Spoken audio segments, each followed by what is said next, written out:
करू वंदन वंदन येशुदेवाला, येशुदेवाची स्तुती करायाला, जैन मी या स्वर्गाला.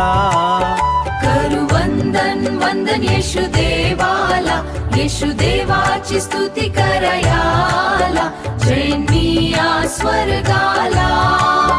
करू वंदन वंदन येशुदेवाला. तुम्हाला सहनशक्तीचे अगत्य आहे. इब्री 10 अध्याय 36 वचन. प्रभू येशू ख्रिस्ताच्या नावाने प्रेमी सलाम.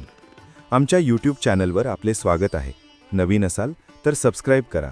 धन्यवाद.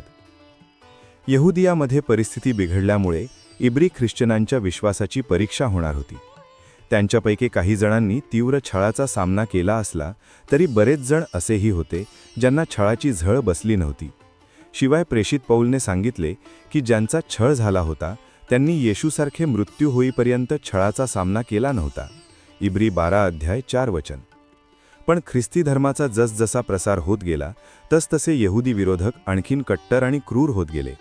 त्याच्या काही वर्षांआधी येरुशलेममध्ये 40पेक्षा जास्त यहुद्यांनी अशी शपथ घेतली होती की जोपर्यंत ते पौलला ठार मारत नाहीत तोपर्यंत ते काहीही खाणार पिणार नाहीत.